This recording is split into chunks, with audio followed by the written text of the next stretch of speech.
খাবারের মধ্যে চুল, কার চুল? কার আবার? বৌদি। আমার চুল তো পড়ে না। আমার না। লাভ নেই বৌদি, 5,000 টাকা জোগাড় করে দাও, বন্ধুদের সাথে পার্টি করবো। নলেজ একটা পেয়েছে, কালকে এক গোছা পাবে, তাও পুরুপের সাথে। পারবো না।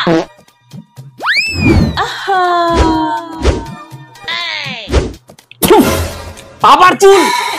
আমার না, টুম্পার। তোমার না কেন? আমার কি প্রুফ আছে? দিচ্ছি প্রুফ। আগে তোমার দাদার অ্যানসারটা দিয়ে দিই। কারণ আমি ইউজ করি আজ গুডনেস এর রোজমেরি ওয়াটার স্প্রে। এটা কিন্তু আমি অনেকদিন ধরে ইউজ করছি, আর এটা হেয়ার ফল কমানোর সাথে সাথে হেয়ার গ্রোথও করে। যেহেতু এটা স্প্রে বটলে আসে, তাই চুলে খুব তাড়াতাড়ি স্প্রেডও করে যায়। এটা ভীষণই লাইট ওয়েট, আর ধোয়ারও প্রয়োজন হয় না। এই প্রোডাক্টটা রেগুলার ইউজের ফলে আমার কিন্তু অনেক বেবি হেয়ারও বেরিয়েছে, তাই চুল পড়ার তো কোনো চান্সই নেই।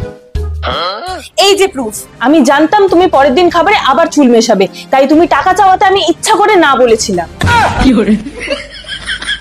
আর হ্যাঁ, প্রোডাক্টটা তোমরা purple.com এ পেয়ে যাবে, বা আমার কিউআরটা স্ক্যান করেও নিতে পারো। টাটা।